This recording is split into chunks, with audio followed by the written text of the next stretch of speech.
नालंदा शिक्षण संस्था केषां शिक्षण केन्द्रम् आसीत्? अत्यंत सरल प्रश्न अस्ति। नालंदा शिक्षण संस्था जानीमः। नालंदा शिक्षण संस्था साम्प्रतिक समये बिहार प्रदेशे अस्ति। बिहार प्रदेशस्य यदि राजधानी विषये चिन्तयामः तर्हि तस्य राजधानी भवति पाटना इति। यद् पूर्वं पाटलिपुत्रम् इति आसीत्। प्रश्न अत्र अस्ति नालंदा शिक्षण संस्था केषां शिक्षण केन्द्रम् आसीत्? चार्वाकाणां, जैनानां, बौद्धानां, यवनानां। चार्वाक अस्ति इत्युक्ते एतस्य विषये सामान्य रूपेण वदामि। चार्वाक इत्युक्ते भवति चार्वाक दर्शन, लोकायत दर्शनमपि एतस्य नाम अपि भवति। एतस्य प्रसिद्धं वाक्यं भवति यावत् जीवेत् सुखं जीवेत्, ऋणं कृत्वा घृतं पिबेत्, भस्मीभूतस्य देहस्य पुनरागमनं कुतः इति। एतस्य प्रवर्तक आचार्य भवति चार्वाक एव। तथैव जैनानां पश्यामः चेत् महावीर जैन भवति, जैनानामेव नास्तिक दर्शनमस्ति। बौद्धानां पश्यामः चेत् बौद्धानामेव संस्था भवति एव नालन्दा विश्वविद्यालय शिक्षण संस्था अस्ति। बौद्धानाम् आचार्य भवति एव बुद्धदेवः एव। यवनानां तु भिन्न विषय अस्ति। यवना तु भवितुमेव न अर्हति। अत्र समीचीनं विकल्पं भवति एव बौद्धानां। नालन्दा शिक्षण संस्था केषामेव शिक्षणं केन्द्रम् आसीत्? नाम बौद्धानामेव।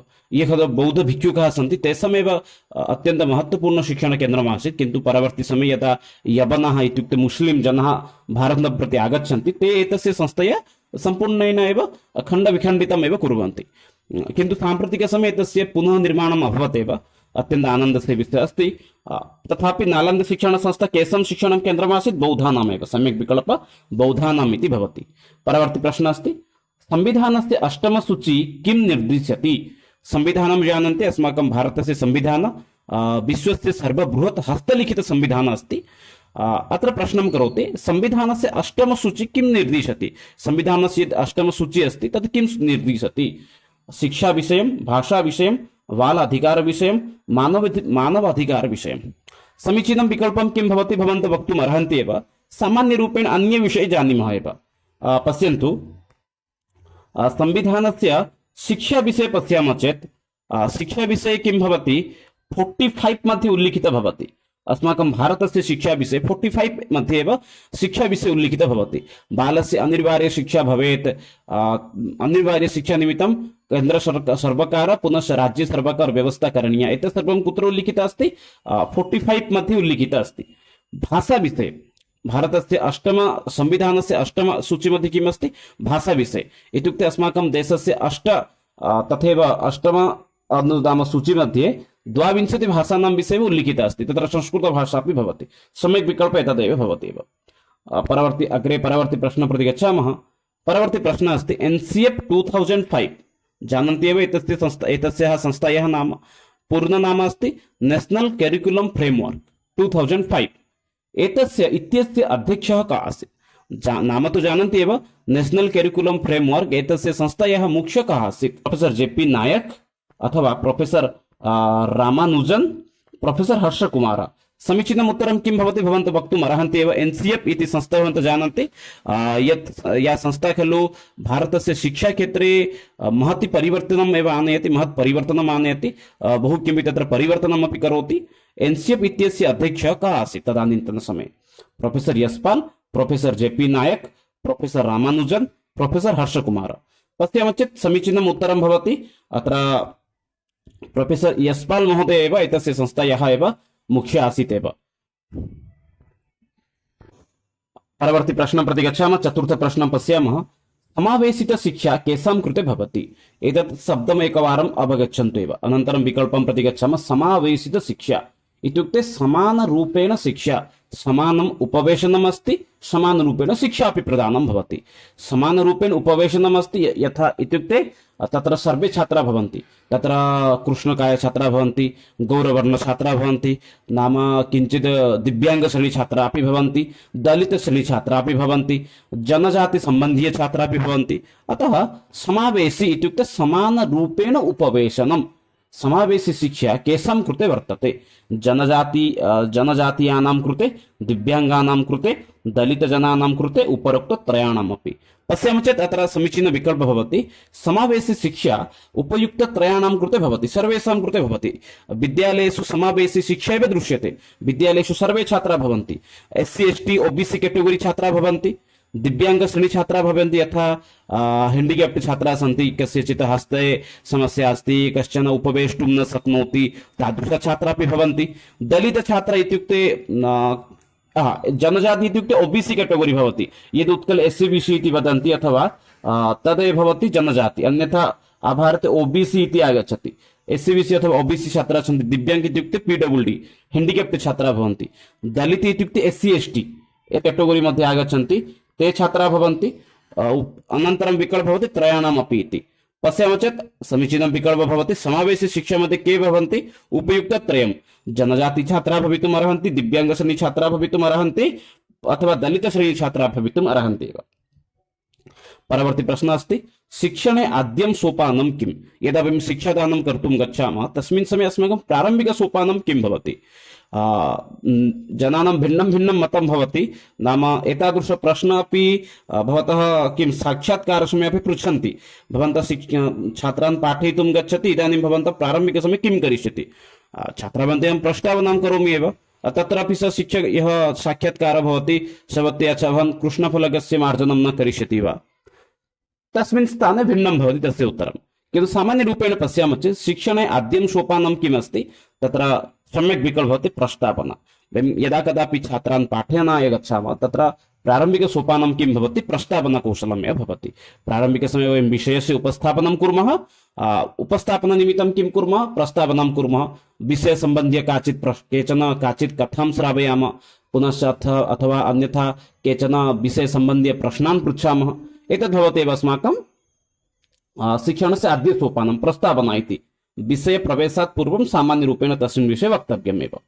उद्देश्य कथनम् अनन्तरम् आगच्छति। उद्देश्य भणितिः इत्युक्ते विषयपठनस्य कः उद्देश्यः अस्ति तत् अनन्तरम् आगच्छति। गृहकार्यं तु सर्वान्ते एव आगच्छति, अतः अयं विकल्पः नास्ति। मधुरवितरणं, कक्षां प्रति गमनात् पूर्वं यदि भवन्तः मिष्टान्नस्य वितरणं करिष्यति सर्वदा, तर्हि कश्चन समयः आगमिष्यति यस्मिन् समये भवान् केवलम् एव दरिद्रे भविष्यति, भवान् मिष्टान्नार्थमपि आवेदनं करिष्यति। सम्यक् विकल्पः अस्ति एव प्रस्तावना इति। परवर्ती प्रश्नं प्रति गच्छामः। आधारभूतशिक्षायाः सिद्धान्तेन असम्बन्धवाक्यं चिनोतु। आधारभूतशिक्षायाः सिद्धान्तेन सह असम्बन्धवाक्यं चिनोतु इत्युक्ते अस्माकं शिक्षानिमित्तं केचन आधारभूतवाक्येषु यद् असम्बन्धित भवति तद् वाक्यमेव चिनोतु। पश्यामः चेत् अत्र समीचीनः विकल्पः भवति एव। विकल्पान् एकवारं पश्यन्तु। मातृभाषामाध्यमेन शिक्षणम् आवश्यकं भवति। मातृभाषाद्वारा शिक्षणं तु अनिवार्यम् अस्ति एव। अधिकाधिकः द्वितीयभाषा अथवा तृतीयभाषां पाठयामः। यद् मातृभाषा अस्ति तदर्थं तु न आवश्यकं भवति, मातृभाषा प्रथमभाषा भवति। यतोहि अन्यथा द्वितीयभाषा पश्यन्ति चेत् द्वितीयभाषा मध्ये भवति आङ्ग्लभाषा अथवा संस्कृतभाषा अथवा अन्य यत्किमपि प्रादेशिकभाषा अस्ति, पुनश्च अथवा वैदेशिक एका भाषा अस्ति, तदर्थं किम् आवश्यकं? मातृभाषा तत्र व्यवहारः करणीयः एव। शारीरिकश्रमः, आधारभूतशिक्षा मध्ये शारीरिकश्रमस्य आवश्यकता नास्ति। यदि भवन्तः तस्य कृते दण्डं ददाति चेत् तत्र तथा नियमः नास्ति एव दण्डप्रदानस्य, अतः शारीरिकश्रमः इति अशुद्धं भवति। निःशुल्कशिक्षा आवश्यकता अस्ति, आधारभूतशिक्षा अंशः भवति। आध्यात्मिक शिक्षा भवितुम् अर्हति, आध्यात्मिक विषय भवितुम् अर्हति, किन्तु शारीरिकश्रमं दातुं न शक्नुवन्ति, अतः अत्र सम्यक् विकल्पः भवति शारीरिकश्रमः इति। आधारभूतशिक्षायाः सिद्धान्तेन सह असम्बन्धवाक्यं भवति शारीरिकश्रमः इति। परवर्ती प्रश्नं प्रति गच्छामः। भारते दूरदर्शन आश्रित शैक्षिकपाठः कस्मिन् वर्षे समारब्धः? मध्ये किम् अभवत्? भारतवर्षे शिक्षा निमित्तं सर्वत्र गन्तुं न शक्नुवन्ति स्म, तथा विद्यालयस्य विद्यालयः अपि न आसीत्, अतः भारतसर्वकारः दूरदर्शनमाध्यमेन शिक्षायाः प्रचारप्रसारम् अकरोत्। अत्र प्रश्नं करोति, दूरदर्शन आश्रित शैक्षिकपाठः कस्मिन् वर्षे आरब्धम् अथवा आरब्धम् अभवत् एव? अत्र समीचीनः विकल्पः भवति 1962 तमवर्षे। 1962 तमवर्षे एव भारतवर्षे दूरदर्शनम् आश्रित्य शैक्षिकपाठस्य आरम्भं भवति। दूरदर्शनमाध्यमेन शिक्षादानं चलति, छात्राः दूरदर्शनं दृष्ट्वा पठन्ति। एतत् सर्वं कार्यं कदा प्रारब्धम् इत्युक्ते 1962 तमवर्षे प्रारब्धम्। परवर्ती प्रश्नं प्रति गच्छामः। कार्यात् कारणं प्रति इति एतत् कस्मिन् शिक्षणविधौ परिपाल्यते? अत्र शिक्षणविधितः एव प्रश्नः अस्ति। विधीनां विषये कदाचित् स्वतन्त्रं कक्षां स्वीकरोमि। विधिः अपि बहु सम्यक् विषयाः सन्ति, किन्तु प्रायतः विधितः प्रश्न न आगच्छन्ति, अतः विधितः प्रश्न न स्थापयामि, विषयमपि न उपस्थापयामि। कार्यत् कारणं प्रति इति एतत् कस्मिन् शिक्षणविधौ परिपालयति? आगमनविधि, निगमनविधि, सूत्रविधि, अनागमनविधि, चत्वारविकल्पाः सन्ति। समीचीनम् उत्तरं किं भवति? भवन्तः वक्तुम् अर्हन्ति एव। कार्यत् कारणं प्रति इति एतत् कस्मिन् शिक्षणविधौ परिपाल्यते? पश्यामः चेत् तत्र समीचीनम् उत्तरं भवति आगमनविधि। आगमनविधिमध्ये किं भवति?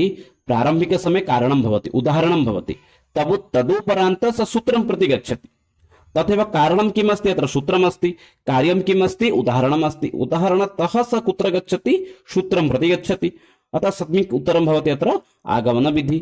निगमनविधिमध्ये किम् अस्ति? तस्य सम्पूर्णं किं भवति? विकल्पं भवति, परिपूरकः भवति एव।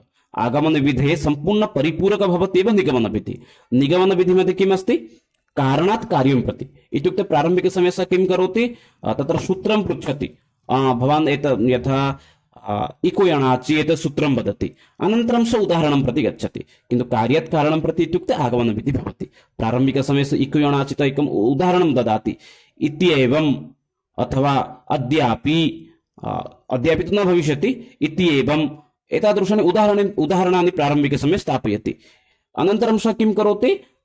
सूत्रं प्रति गच्छति एव। परवर्ती सोपानं प्रति, परवर्ती प्रश्नं प्रति गच्छामः।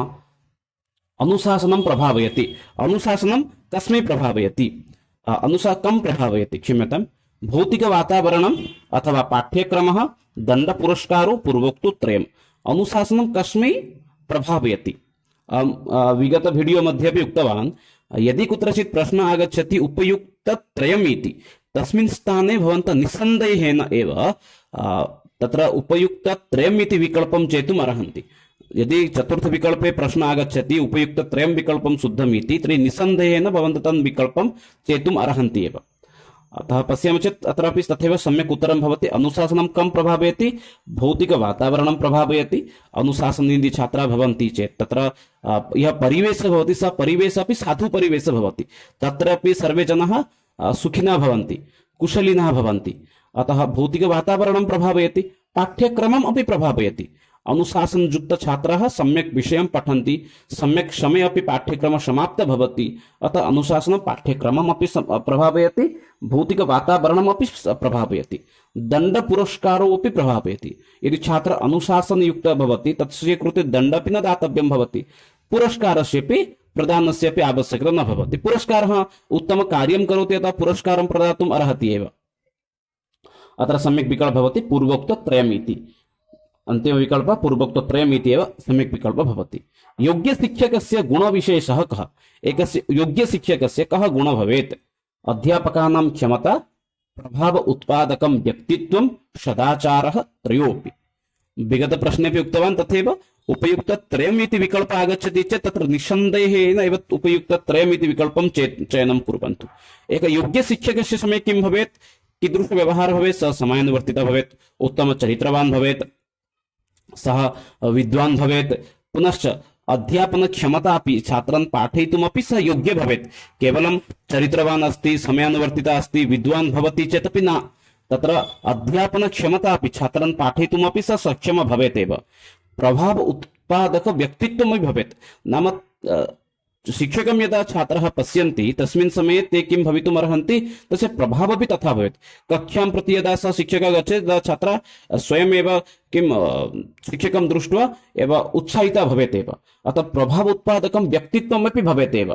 तथैव सदाचारः, सदाचारी अपि भवेत् एव। अतः सम्यक् विकल्पः पश्यामः चेत् अत्र समुचितविकल्पः भवति उपयुक्तत्रयम्।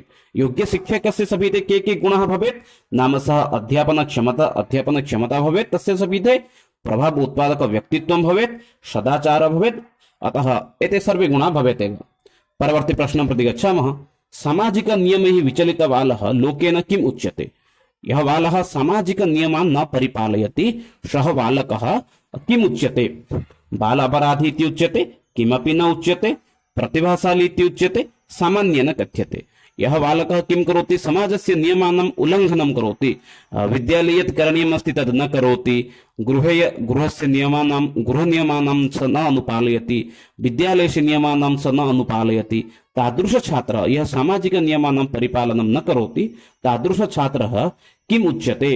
पश्यामः चेत् अत्र समीचीनविकल्पः भवति एव, बाल अपराधी इति उच्यते। यः समाजस्य नियमानां परिपालनं न करोति तं वयं किं वदामः? समाजस्य यदि समाजाय अपि सः हानिकारककार्यं करोति तादृशेषु बालकेषु वयं बाल अपराधी इति वदामः एव। परवर्ती प्रश्नं प्रति गच्छामः। 11 प्रश्नः अस्ति, 12 प्रश्नं प्रति गच्छामः। प्रश्नः अस्ति प्रवेशपरीक्षा इत्युक्ते एन्ट्रान्स् टेस्ट् एका का अस्ति? या प्रवेशपरीक्षा अस्माकं प्रचलति समाजेषु वयं पश्यामः। प्रवेशपरीक्षा भवति शिक्षाशास्त्री प्रवेशार्थं प्रवेशपरीक्षा, केन्द्रीय संस्कृत विश्वविद्यालयेषु पठनार्थं प्रवेशपरीक्षा, पुनश्च नियुक्तिनिमित्तम् अपि प्रवेशपरीक्षा भवति। प्रवेशपरीक्षा एका का अस्ति?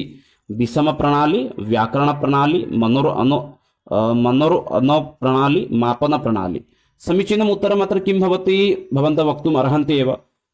पश्यामः चेत् अत्र समीचीनम् उत्तरं भवति मापनप्रणाली। एक एन्ट्रान्स् परीक्षा भवति अथवा प्रवेशपरीक्षा भवति मापनप्रणाली। छात्रस्य ज्ञानस्य मापनं भवति, मूल्याङ्कनं भवति। विषमप्रणाली किं भवति? कक्षायां किं करणीयमस्ति? प्रत्येकप्रणालीविषये सामान्यरूपेण बोधयामि। विषमप्रणाली मध्ये किं भवति? कक्षायां 100 छात्राः सन्ति, इदानीं कक्षायां भागद्वयं करणीयमस्ति। इदानीं छात्रान् एकस्मिन् पङ्क्तिमध्ये स्थापयन्ति, एकमेकं छात्रं मध्ये एकं वदति, अनन्तरं द्वयम् इति वदति। एवं प्रकारेण अनन्तरं 100 पर्यन्तं संख्या गच्छति। अनन्तरं शिक्षकः वदति इदानीं येषां युग्मसङ्ख्या छात्राः सन्ति ते भिन्नपङ्क्तिमध्ये भवन्तु। इदानीं छात्रः भिन्नपङ्क्तिमध्ये अभवत् एव, एकस्मिन् स्थाने केवलं युग्मसङ्ख्यकः छात्राः येषां क्रमाङ्कः अस्ति 2, 4, 6, 8, 10, अन्यस्मिन् पङ्क्तिमध्ये 1, 3। इदानीं किम् अभवत्? समविषम प्रणाली अभवत् एव एतादृशेषु स्थानेषु। व्याकरणप्रणाली, व्याकरणपाठनया प्रणाली प्रचलति, अतः सम्यक् विकल्पः अत्र भवति मापनप्रणाली इति। परवर्ती प्रश्नः अस्ति जैनदर्शनानुसारं पूगलात् मुक्तः जीवः किम् उच्यते? जैनदर्शनानाम् अनुगुणं पूगलात् मुक्तः जीवः किम् उच्यते? मोक्षं विन्दति, परीक्षां तरति, नरकं याति, जन्मं प्राप्नोति। समीचीनं विकल्पं पश्यामः चेत् अत्र उचितविकल्पः भवति मोक्षं विन्दति, मोक्षं प्राप्नोति। पूगलात् मुक्तः जीवः मोक्षमेव प्राप्नोति। परवर्ती प्रश्नं प्रति गच्छामः। शैक्षिकसमाजशास्त्रस्य प्रवर्तकः कः? आचार्यः कः? शैक्षिकसमाजशास्त्रस्य प्रवर्तकः आचार्यः कः अस्ति? TDB बोटमोर, जॉर्ज पेन्ने, DT अथवा दुःखम्। एवं प्रकारेण 4 विकल्पाः सन्ति। TB बोटमोर, जॉर्ज पेन्, DB दुःखम्। पश्यामः चेत् अत्र समीचीनं, क्षम्यताम्, अत्र समीचीनम् उत्तरं भवति जॉर्ज पेन् इति। परवर्ती प्रश्नं प्रति गच्छामः। अत्रैकशिक्षयाः कार्यं नास्ति। एतेषु 4 विकल्पेषु किमेकं शिक्षया कार्यं नास्ति? सामाजिकपरिष्कारः, सामाजिकतिरस्कारः, सामाजिकनियन्त्रणं, सामाजिकपरिवर्तनं। पश्यामः चेत् अत्र समीचीनं विकल्पः भवति। किञ्चित् यदि भवन्तः स्वस्य ज्ञानस्य प्रयोगं कुर्वन्ति समीचीनम् उत्तरं वक्तुम् अर्हन्ति एव। समीचीनम् उत्तरम् अत्र भवति शिक्षया कार्यं नास्ति इत्युक्ते शिक्षाक्षेत्रे तस्य प्रयोगः नास्ति, तद्भवति सामाजिकतिरस्कारः। समाजात् शिक्षा कदापि न भवति एकं जनं समाजात् तिरस्कारं करोति इति। सर्वे जनाः सामाजिकाः सन्ति, अतः एतस्य विरोधं कदापि कस्यापि न करणीयमेव। अतः सम्यक् विकल्पः भवति अत्रैकशिक्षया कार्यं किं नास्ति? सामाजिकतिरस्कारः। सामाजिकतिरस्कारः एव शिक्षया कार्यं न भवति। परवर्ती प्रश्नं प्रति गच्छामः। भवतः पारिपार्थिकैः सह भवतः व्यवहारः कीदृशः भवेत्? इत्युक्ते भवान् एकः शिक्षकः, भवतः व्यवहारः भवतः पारिपार्श्विके इत्युक्ते पारिपार्श्विके ये जनाः सन्ति तैः साकं कीदृशः भवेत्? अतीव मधुरः, उत्तमनागरिकवत्, सामान्यम्, असामान्यम्। पश्यामः चेत् अत्र समीचीनम् उत्तरं भवति भवतः पारिपार्श्विके जनैः साकं भवतः परिचय व्यवहारः सर्वदा उत्तमनागरिकवत् भवेत् एव। सर्वदा एव एकस्य शिक्षकस्य उत्तरदायित्वं भवेत् यदि सर्वदा तस्य व्यवहारः तस्य सामाजिकजनैः साकं पारिपार्श्विकजनैः साकम् उत्तमनागरिकवत् भवेत् एव। परवर्ती प्रश्नं प्रति गच्छामः। एकः छात्रः भवतः कक्षायाम् एव यदि कोलाहलं जनयति तर्हि भवान् किं करोति? कश्चन छात्रः अस्ति, सः सर्वदा कक्षासु किं करोति? कोलाहलं जनयति। तस्मिन् समये भवान् किं करोति? तं वारयामि, योगासनं कारयामि, सम्यक् सज्जीकृत्य पाठयामि, चाकलेहं ददामि। पश्यामः चेत् अत्र समीचीनं विकल्पं भवति। यदि कक्षासु यदि कश्चन छात्रः मम वचनं न शृणोति तस्य उत्तरदायी अहं स्वयं भवामि। तदर्थम् उत्तरदायी कः भवति, अहं स्वयं भवामि। अतः किं भवितुं तत्र अर्हति, अहं सम्यक् सज्जीकृत्य पाठयामि।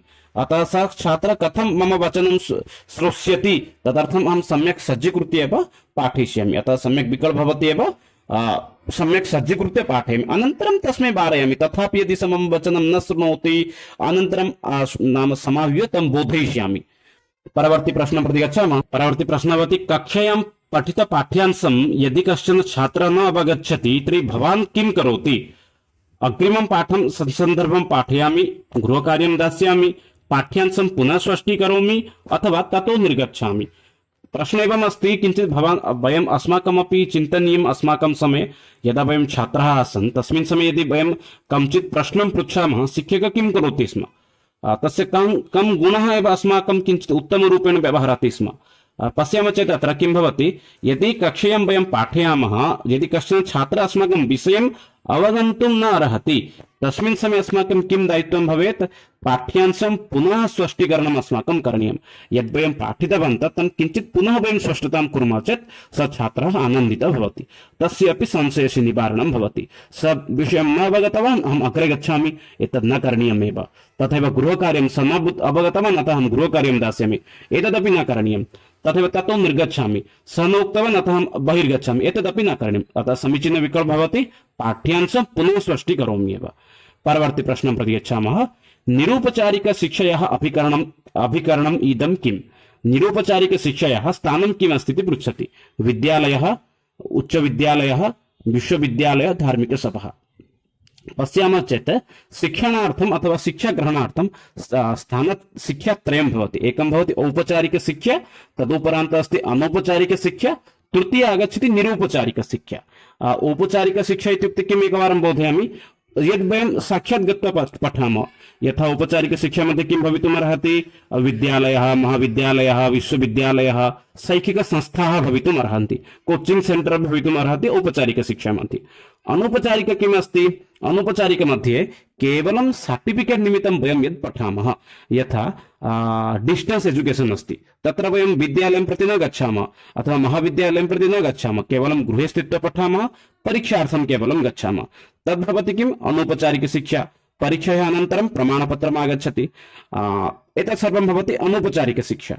तृतीया अस्ति निरुपचारिकशिक्षा इति। निरुपचारिकशिक्षा मध्ये किं भवति, कुत्रचित् भवन्तः लैब्ररी प्रति गत्वा पठन्ति, न तत्र औपचारिकरूपेण तत्र नियमः अपि नास्ति, अत्र आगमनीयम् एतावत् समये अथवा एतत् करणीयं, तथा नियमः नास्ति।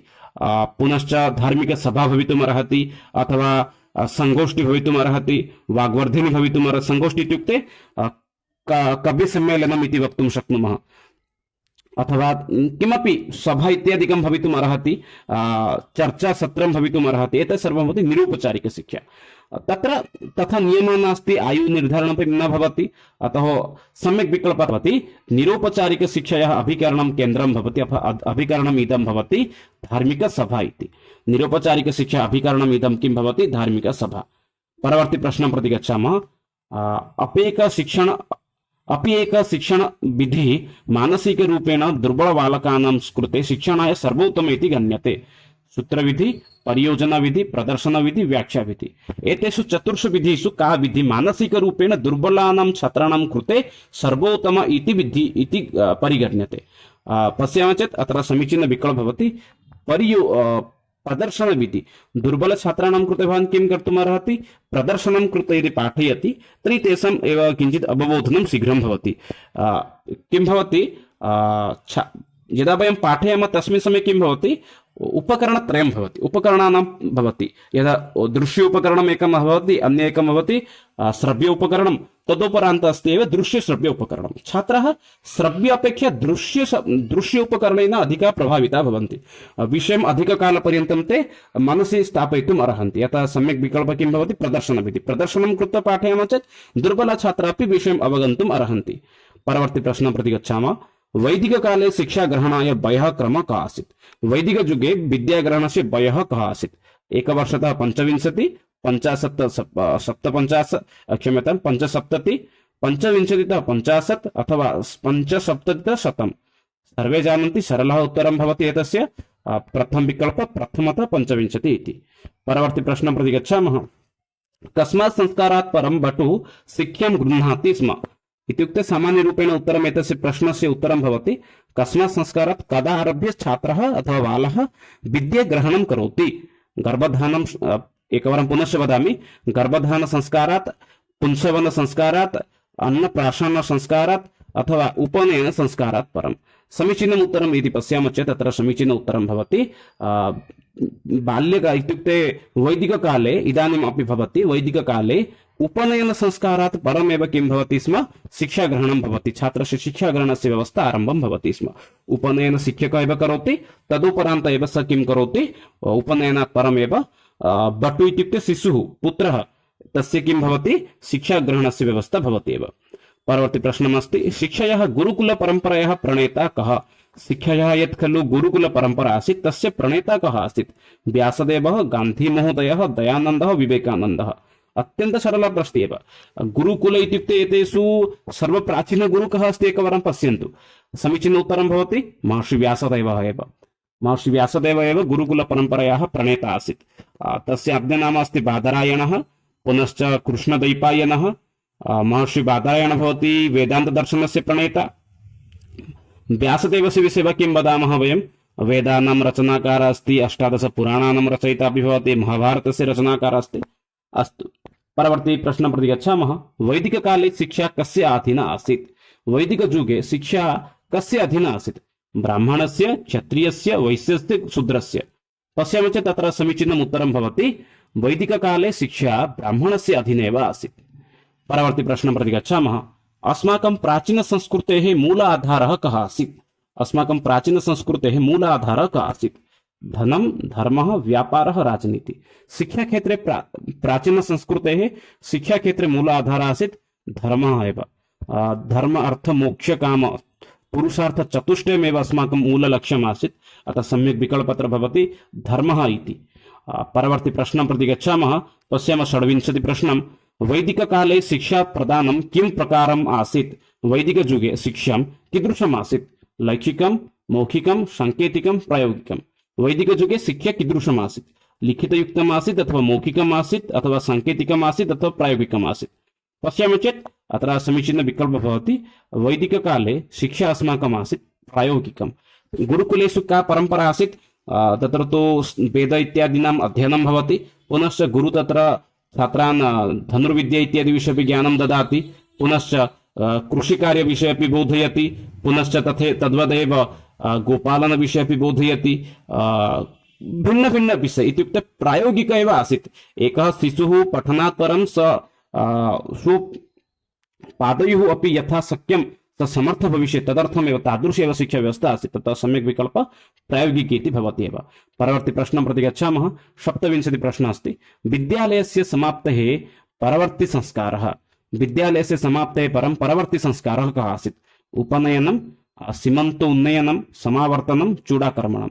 पश्यामः चेत् तत्र समीचीनम् उत्तरं भवति विद्यालयस्य समाप्तेः अनन्तरं परवर्ती संस्कारः आसीत् एव समावर्तनम् इति।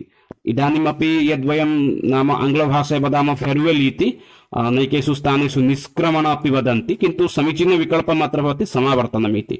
शिक्षा अध्ययनस्य इत्युक्ते विद्या अध्ययनस्य समाप्तेः परवर्ती संस्कारः किम् आसीत्? समावर्तनम् इति आसीत्। समावर्तन संस्कारमेव पूर्वमेव भवति स्म। परवर्ती प्रश्नं प्रति गच्छामः। पुराकाले वेदाभ्यासात् परं बालकः किम् इति सम्बोधयते स्म? पूर्वकाले वेद अध्ययनात् परं बालकः किम् इति सम्बोध्यते स्म? द्विजः, ब्रह्मचारी, विप्रः, क्षत्रियः?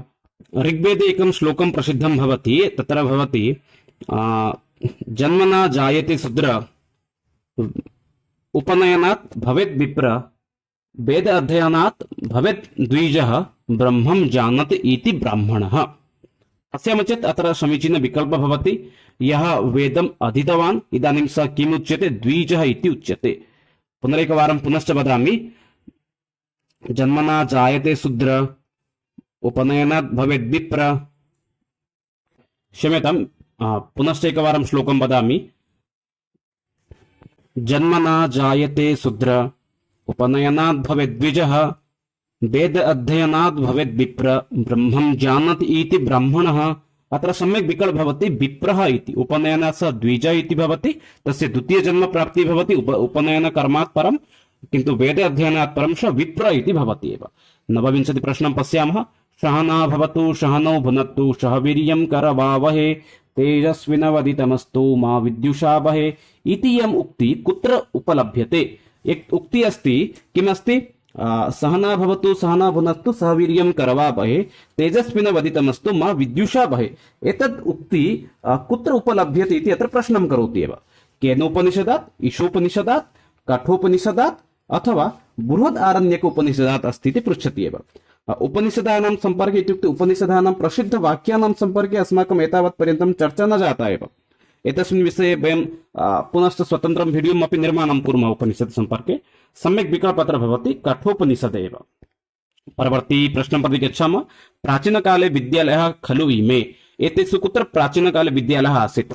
ऋषीणाम् आश्रमाः, वृक्षाः, राजगृहाणि, अत्युत्तमभवनानि। पश्यामः चेत् समीचीनम् उत्तरम् अत्र भवति ऋषीणाम् आश्रमः। ऋषीणां यत् आश्रमम् आसीत् तदेव प्राचीनकाले विद्यालयः इति उच्यते स्म। ऋषि आश्रमे एव छात्रः स्थित्वा एव अध्ययनं इत्यादिकं करोति स्म। मित्राणि, एतदेव अद्यतनसत्रम् आसीत्, यत्र वयं शिक्षण अभिरुचि सम्पर्के महत्त्वपूर्ण प्रश्नानां सम्पर्के आलोचितवन्तः। पुनश्च मिलामः अग्रिमसत्रे। तावत्पर्यन्तं विरमामि। जयतु भारतं, वदतु संस्कृतं, वन्दे मातरम्। धन्यवादः मित्राणि, नमस्कारः, पुनः मिलामः।